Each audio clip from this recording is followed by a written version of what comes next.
Who says you need to agree with everybody? Your favorite movie is your favorite movie. These films got terrible reviews, but we love them anyway, and maybe you will too.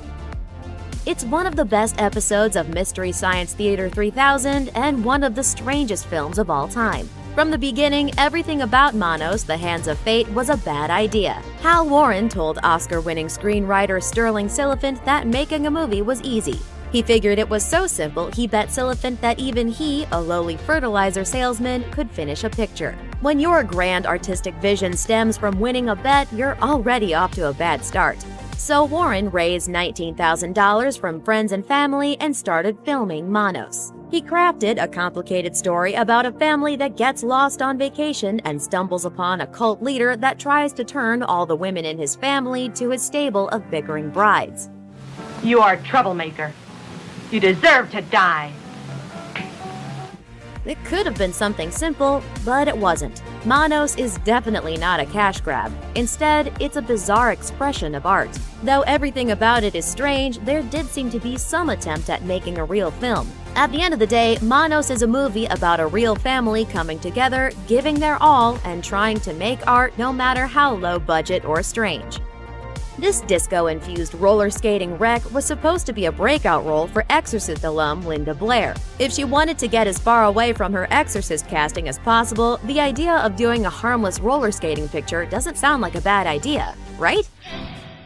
Now I can't wait. Okay, maybe it was a bad idea. Unfortunately, everyone hated the film, and it did little to lift her career. Roger Ebert wrote, "I didn't think it was still possible in the dog-eared final days of the 1970s to have this silly, innocent, lame-brained, and naive movie. The fact that the film contained all disco music, which was fading in popularity, didn't help matters." Xanadu came out the next year, just to double-check that the nation was truly over roller dancing. Yeah, we were over it. I'm here to tell you about this new movie. It's called Heartbeeps, and it's about me and my pal. Andy Kaufman and Bernadette Peters star as two robots who were created to be human companions. When they meet each other, they fall in love and run away, which is kind of cute, but that's not the whole story of Heartbeeps. There's also a tank-like robot called Crime Buster who's come to hunt them down, a garbage child robot that Kaufman made from spare parts, and Catskill, a corny stand-up comedian robot who serves no purpose whatsoever. But believe me, folks, this movie's got a lot going for it. Though the movie is weird and a lot of the jokes are hokey, what makes it all the more strange is the robot design. Peters looks like some kind of overly oily first-generation fembot. Kaufman's robot could be a carbon copy of a two-tan Chevy Chase. Kaufman appeared in so few films, it's worth watching Heartbeeps for that alone. And it also serves as a warning that even the funniest people can manage to make awfully unfunny things. If you want to see the second worst film of all time, sit down for a terrible evening with Pinocchio. No, not the Disney version. The 2002 Roberto Benigni vehicle. After winning 2 Oscars for Life is Beautiful, America was charmed by this excitable Italian and couldn't wait for what wonderful film he'd bring to us next. Unfortunately, the next film he brought was this one. It's Pinocchio! It's odd enough that a 49-year-old Benigni decided to play the small puppet child, but the American version had to make it even weirder. Instead of dubbing the film with Benigni's accented voice in English, Breckin Meyer of Road Trip fame was chosen. The 30-something voice of Meyer coming out of the nearly 50-year-old body of Benigni is simply disturbing. Plus, the fairy tale film has a good moral. Say no to a film where you play a 10-year-old if you're pushing 50. Now, it's true that all these films have a 0% rating on Rotten Tomatoes, but the crown of worst of the worst has to go to Ballistic Ecks vs. Sever. A lot of films that reach this level only have a couple dozen reviews. Since there are fewer critics chiming in, the odds of a perfectly bad score are a little better. But Ecks vs. Sever was a major release, and a lot of critics agreed that it deserved the ultimate F. 116 critics, to be exact. They all agreed this movie was garbage. It beats the next worst movie by almost 50 critics. Ouch. What makes this film so hated? Critics seem to agree that the movie has a convoluted plot, no character development, and a ton of messy-looking explosions that all just blend together after a while. Still, it's worth watching just to see what Rotten Tomatoes considers the very worst of them all. Set in the Amazon jungle, Anaconda is a big, dumb monster flick that traffics in B-movie scares, and we mean that in the best possible way. It follows a group of documentary filmmakers led by Jennifer Lopez who run into the world's biggest and hungriest snake. The creature yanks its victims underwater, snatches them out of the air, and never seems to get its fill of human flesh. And while it's occasionally done with silly CG, there's also a fantastic animatronic snake that looks like it escaped from an evil rainforest cafe. But the serpent isn't even the highlight of the movie. The real draw is Jon Voight as a smarmy poacher with an untraceable accent. He leers and sneers every second he's on camera, all the while plotting ways to catch the killer reptile, even if that means using human bait. You should just ignore the cynical critics who panned Anaconda because they're just trying to squeeze all the fun out of cinema.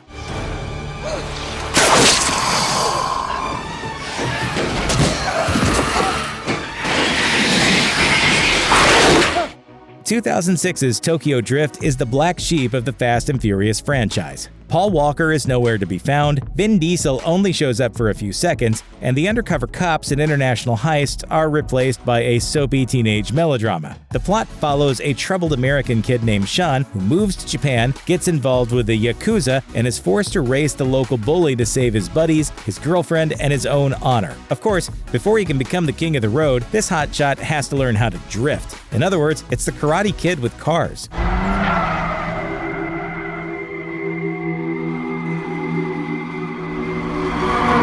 Watching these hot rods drift their way down mountain roads is pretty impressive and even kind of beautiful. On top of all that, Tokyo Drift introduces some key players to the F&F franchise: actor Sung Kang, director Justin Lin, and writer Chris Morgan. These guys would be instrumental in shaping the series going forward. But even as its own movie, Tokyo Drift is a slick-looking film with fun race sequences and characters we care about.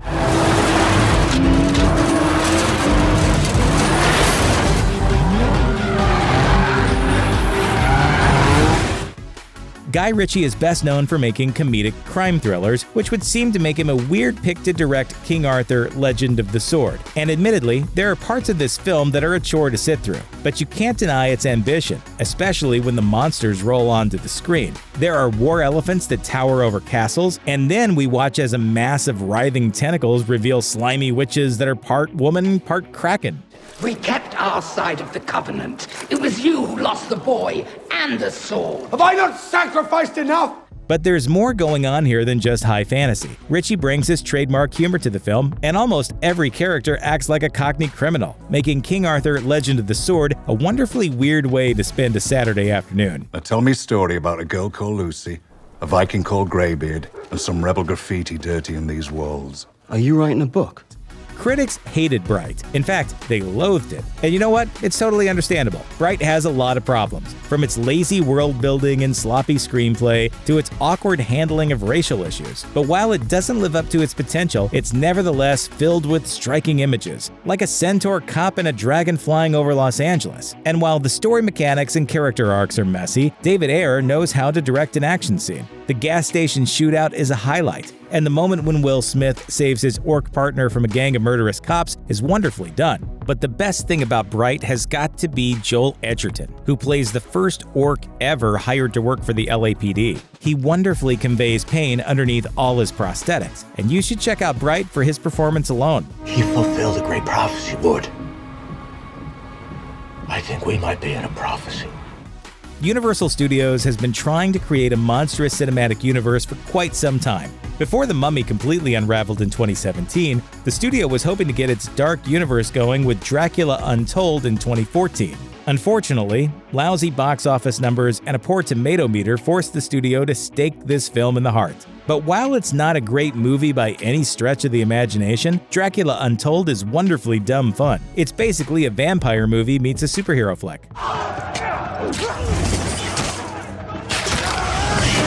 Directed by Gary Shore, Dracula Untold finds Luke Evans as the titular bloodsucker. Only instead of trying to murder innocent women, this Dracula is an undead superhero, trying to protect his homeland from invading Turks. This dark tale truly shines when Dracula is beating up bad guys.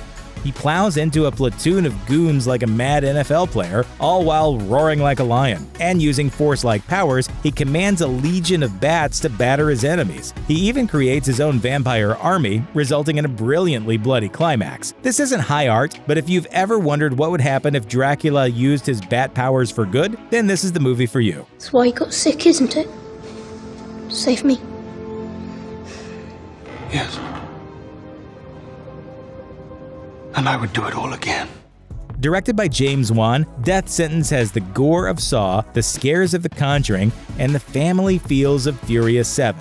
In fact, we're legitimately shocked that it has such a low tomato meter. Unlike most of the films on this list, there are no obvious reasons why it was blasted so hard by critics. Instead, this 2007 revenge thriller is gritty, gross, and utterly compelling.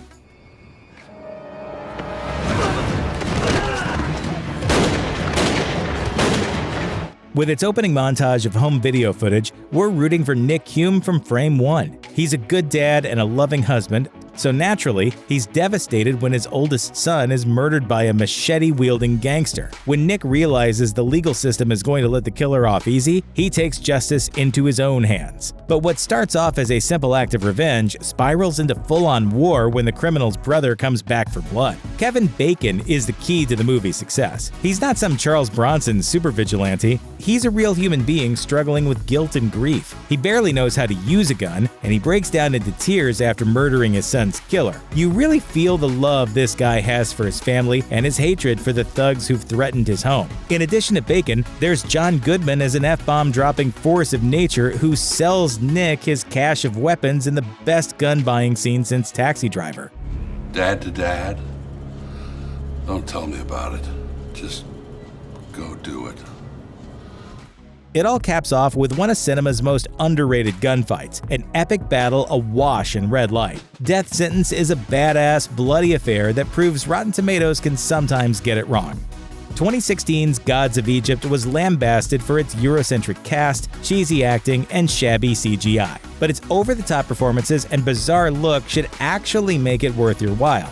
Set in ancient Egypt, the plot follows a human thief who's caught in a struggle between two larger-than-life deities. This mythological conflict takes our characters into outer space before plunging them into the underworld. While the movie is absolutely bonkers when it comes to the visuals, it also somehow still plays everything perfectly straight. There's no cynical winking or annoying irony, so if you enjoy big-hearted adventures, then Gods of Egypt will be good for your soul.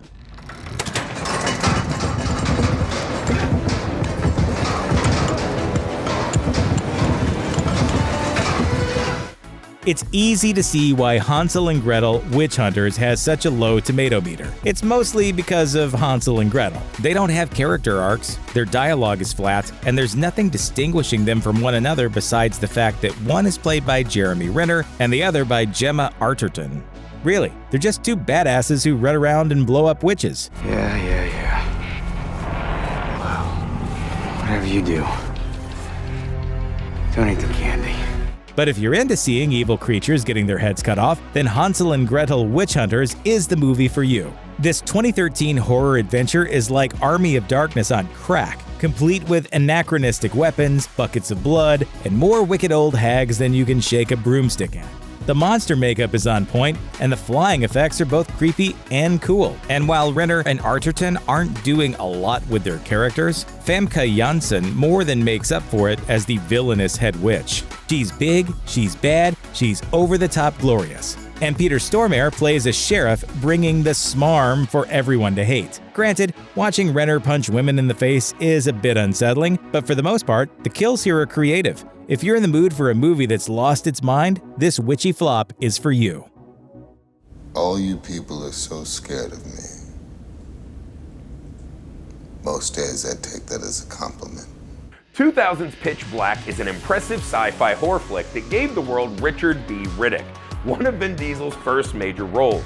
As Riddick, a notorious criminal with sci-fi supervision, he's a charismatic anti-hero whose physical prowess is matched only by his ironclad determination. Is he really that dangerous? Only around humans. Pitch Black turned a profit, Vin Diesel wowed audiences, and thus a sequel was born, 2004's The Chronicles of Riddick. Chronicles' budget was 5 times that of Pitch Black, ultimately landing at $105 million. But it backfired. Critics savaged the film, but we feel it's simply misunderstood. Unlike Pitch Black, the focus here is entirely on Riddick, and the world of the movie leans more into science fiction than horror. You're not afraid of the dark, are you? It's sweeping, strange, and hella fun if you take it on its own merits. And a fun bonus fact, while making Chronicles of Riddick, Diesel taught Dame Judi Dench to play Dungeons and Dragons. In the case of Kung Pao Enter the Fist, the reviews are terrible, and it's not hard to see why. But quality of awesomeness is not limited to films of awesome quality. Kung Pao might not be good, but it sure as hell is awesome. I must apologize for Wimp Lo. He is an idiot. We have purposely trained him wrong, as a joke. Steve Odekirk wrote, directed, and stars in this comedy, which mixes footage from the 1976 Hong Kong action movie Tiger and Crane Fist with original material. Together they tell the ridiculous story of the Chosen One and his search for the man who killed his family, known only as Master Payne, aka Betty. Sounds great, right? There's more. Yes, a tiny net is a death sentence. It's a net and it's tiny. The Chosen One fights a CGI cow who's also a karate master. French aliens make a surprise appearance.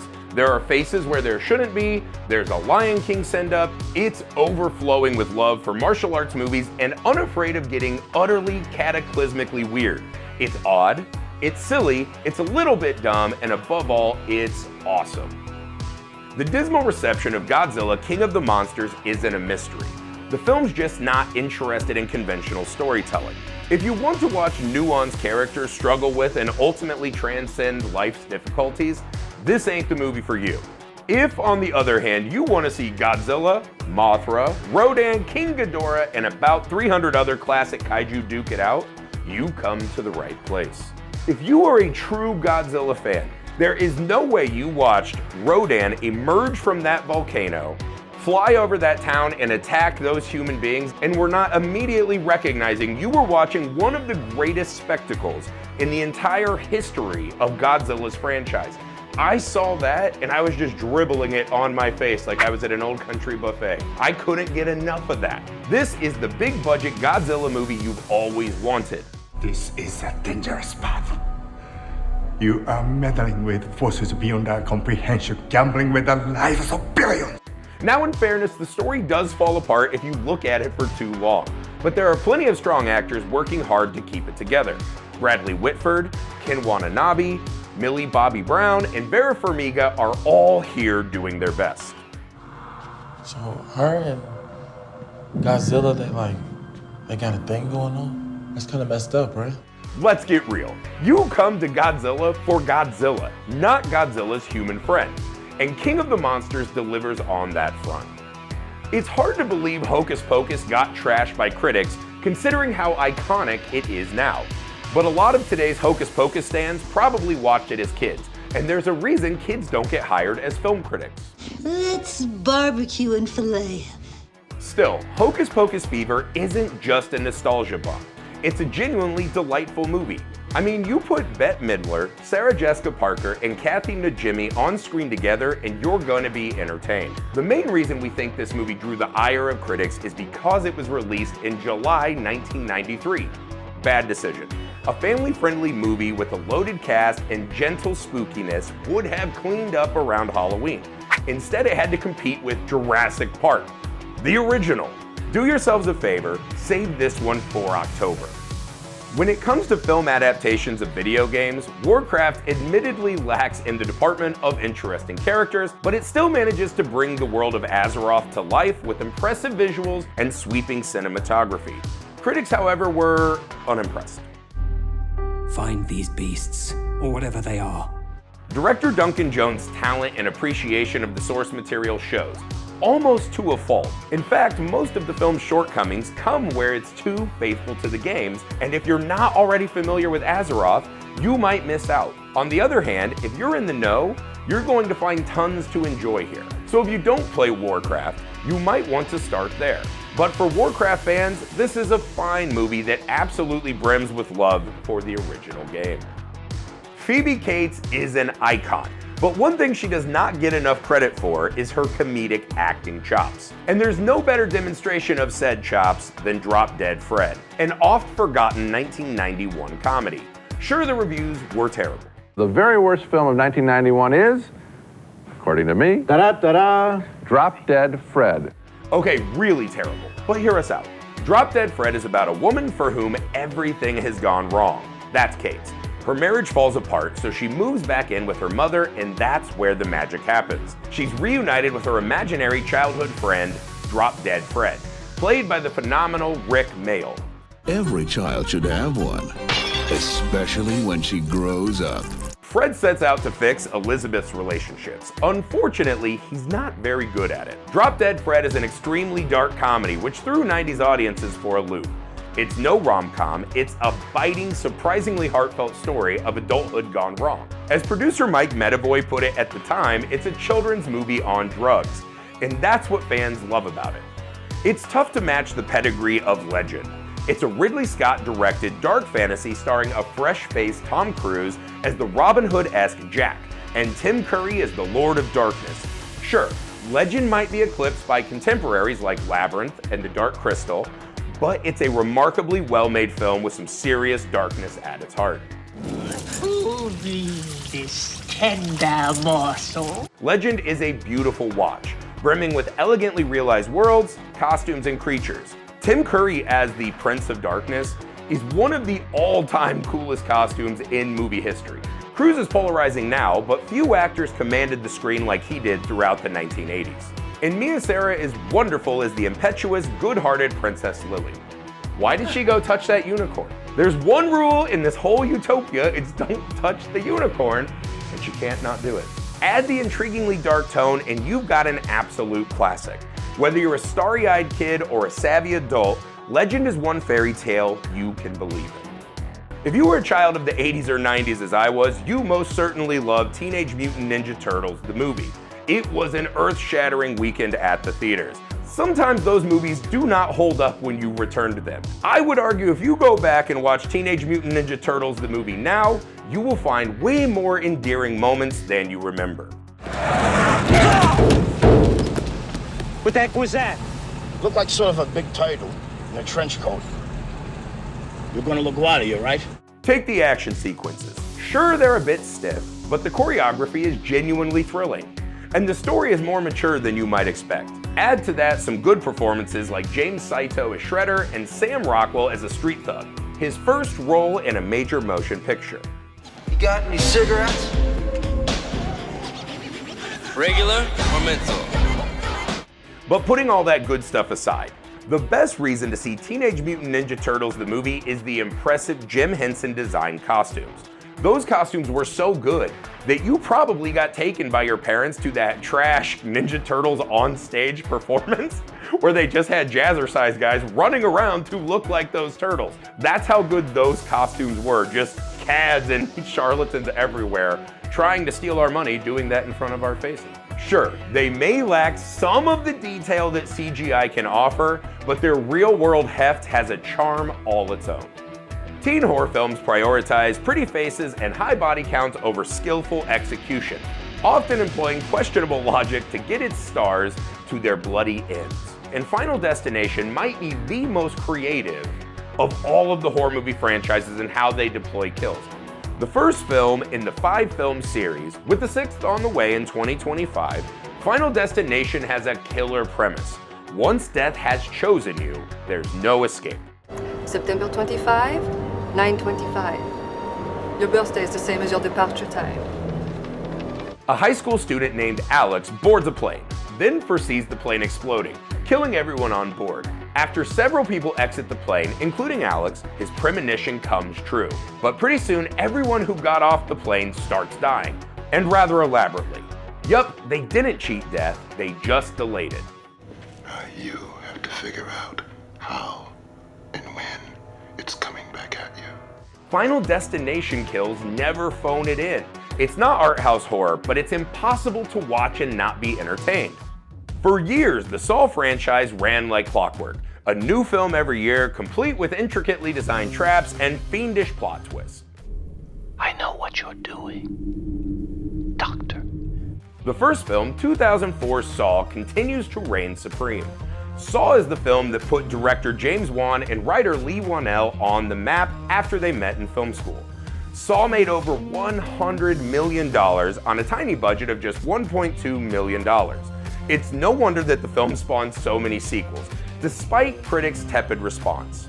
Saw is about a serial killer who traps his victims inside elaborate puzzles in an effort to test their will to live. There are a few great kills and a jaw-dropping twist, all brought to life by the likes of Ken Leung, Danny Glover, Cary Elwes, and of course, Tobin Bell as Jigsaw. It's bloody, disgusting, and twisted, and that's why fans love it. National Treasure showcases Nicolas Cage at his goofy best. Considering how many people have a love-hate relationship with the actor, it shouldn't come as a huge surprise that this film proves so divisive with critics. The film follows Ben, a noted historian and treasure hunter, who sets out to discover a hidden secret at the heart of United States history. It delivers a healthy dose of conspiracy theory as both the Knights Templar and Freemasons have roles to play, while the Declaration of Independence is central to the plot. A toast, yeah? To high treason. That's what these men were committing when they signed the Declaration. It's these sillier elements that guaranteed National Treasure a hefty serving of critical disdain. The story's way too outlandish for the serious mind of a film connoisseur. But do we care? No. It's the kind of wacky fun that makes for great escapism. Throw in a stellar cast that includes Diane Kruger, Jon Voight, Sean Bean, and Harvey Keitel, and National Treasure is a great way to spend a couple of hours, especially if you don't want to think too hard about what's actually going on. In fact, we recommend you don't at all. The fact that The Mummy Returns didn't get rave reviews when it came out in 2001 might not shock most people. It was always going to be tough to meet the high expectations set by The Mummy, but that doesn't make its return a bad film. Sure, it has some clunky dialogue, and it's not nearly as memorable as the original installment. And yes, there's some pretty awful CGI that goes into Dwayne Johnson's Scorpion King character. Get past those issues though, and The Mummy Returns is a hell of a lot of fun. They once again removed the creature from his grave. I don't mean to point fingers, but isn't it your job to make sure that doesn't happen? A lot of us saw this in our teenage years and things were happening. The Rock, hot. Brendan Fraser, hot. Rachel Weisz, hot. Everyone was in like cool, sweaty outfits. It was just a hot movie. Add to that the sequel series of exhilarating action sequences, from a bus chase through the streets of London to an attack by cannibal pygmies, and you've got a solid afternoon's entertainment on tap. It's hard work to make a good parody. Take the 1987 comedy Spaceballs.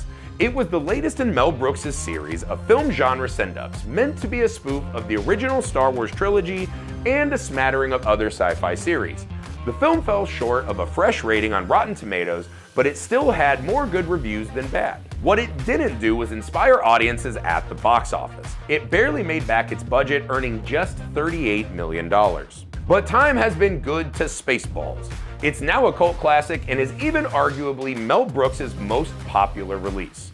The film is packed with excellent sight gags, hilarious quotes, and some warm-hearted chemistry between Bill Pullman and John Candy. I can't breathe in this thing! Meanwhile, Rick Moranis delivers one of the best performances of his career as the not exactly dastardly Dark Helmet. The first Sister Act won widespread praise from critics and was a box office hit, making a sequel a foregone conclusion. But when Sister Act 2 Back in the Habit arrived a year later with much of the same cast, the box office was meh, and the reviews were universally negative. Perhaps the major problem with Sister Act 2 is that it pretty much abandons everything that made the first film a hit. In the original, Whoopi Goldberg's sister Mary Clarence goes into witness protection to avoid a violent mob boss. Just the idea is funny. But in the sequel, Whoopi's back to help stop a school from shutting down by winning a singing contest. Yeah. Oh, remember, nothing is ever as bad as it seems at first. But while critics didn't embrace the film's shift to focus on the school kids rather than Goldberg, the movie's full of fresh energy. There are a number of great musical performances, and although the plot is fairly, actually completely run-of-the-mill, it's a decent vehicle for the songs and the cast's comedic talent. Yes, there are laughs, and some excellent music, and cute kids. That's a recipe for a pleasant few hours with no nasty surprises. There are very few films that successfully blend live action and animation. Think Mary Poppins, think Who Framed Roger Rabbit, and Space Jam. That's right, Space Jam works, even if the critics didn't exactly see it that way when it hit screens back in 1996. But the idea is golden. Michael Jordan and the cast of the Looney Tunes are on a mission to save the Tunes from being enslaved by defeating an alien team at basketball. You, all of you, are now our prisoners. Jordan might not be a brilliant actor, but his energy and general likability give the movie a lighthearted feel that makes it a good choice for the whole family. Who wouldn't like to see all their favorite cartoon icons come to life in the real world? That's why Space Jam has been a fan favorite for decades, and now pretty much qualifies as a cult hit. Plus, cameos from the likes of Bill Murray make this movie a delight, and who doesn't want to be delighted? There are hundreds of movies set in medieval times, but few that are actually good. Of course, there are older classics like Monty Python and the Holy Grail, but it's difficult to think of a recent option that's not a fantasy film. Bless this thy hand grenade, that with it thou mayst blow thine enemies to tiny bits in thy mercy. But if knights in armor and ladies in cone hats are your thing, we've got you. Released in 2001, Brian Helgeland's A Knight's Tale stars Heath Ledger as a peasant squire who seizes an opportunity to compete as a knight in a series of jousting tournaments. Along with his friends Roland and Watt, played by Mark Addy and Alan Tudyk, he impersonates a noble in an effort to win the championship. Well, I am Sir Ulrich von Liechtenstein from Gelderland, and these here are my faithful squires. At its heart, A Knight's Tale follows the Rocky formula. Lowly underdog rises to take on the world, win the girl, and achieve the fame and fortune he deserves. So it's understandable why some critics might not have loved it when it was first released. And the movie's a bit odd, but we think in a good way. The modern day soundtrack might put some people off at first, but aren't dulcimers and minuets the obvious snooze-worthy choice? We think the song choices perfectly complement the on-screen action. What's more metal than jousting? The script is funny and the actors are funny in it, constantly stealing the show. And it is wonderful to go back and spend time with an in his prime Heath Ledger. On guard! Film comedies often have a rough go with critics. Even some of the best and funniest don't move their needle, despite being hugely popular with audiences. Consider Step Brothers. It missed out on a fresh rating even though it's widely considered to be one of the best comedies of the last 2 decades. Maybe critics thought the antics of Will Ferrell and John C. Reilly's characters were too lowbrow or mean-spirited. But we're here to say there's a place for that, when it's done right. Forget the reviews. Step Brothers is fondly remembered by most people who've seen it. Coming quickly on the heels of Talladega Nights, The Ballad of Ricky Bobby, the film features much of the same cast and crew and has the same sort of chaotic energy. Plus, it is endlessly quotable. Did we just become best friends? Yup! Perhaps the best part about Step Brothers, though, is that it isn't trying to be something it's not. The ridiculous family-based feuds aren't trying to preach to viewers. They're just there to make people laugh. And that's something this 2008 movie still manages to do remarkably frequently. Empire Records is an insanely quotable 1995 coming-of-age comedy. This was the era of Clerks. This was the era of indie movies that you felt like you could make. People talking about things that I would talk about, even though it was clearly written by older people that didn't understand us. It's both a throwback to similar films from the previous decade and an attempt to channel the indie music-loving children of the 1990s. Teen comedies are hit or miss with critics, and Empire Records mostly miss. But as the audience score shows, it landed with its target viewers. You know what, Joe? One of these days, I'm gonna show you little people. The story isn't terribly original. A group of weirdos who work in a record store fight to stop a takeover by a major chain. They're plucky underdogs, they learn about each other, and they argue over who has the best music taste.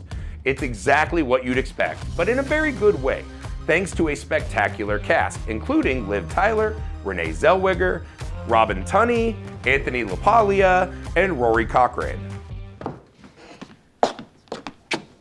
Welcome to Music Town. May I service you? The story goes that Michael Nathanson, president of Regency Pictures, greenlit this film the day before he heard the pitch for Clueless, which he turned down since he already had a teen movie in Empire Records. Regrets? He has a few. Yes, Clueless became a massive hit and part of the cultural zeitgeist, and Empire Records, well, bombed. But in the end, Nathan-Sin turned out an era-defining cult classic. So there you go, Rotten Tomatoes be damned. Go check out some of these movies that are definitely better than they're getting credit for.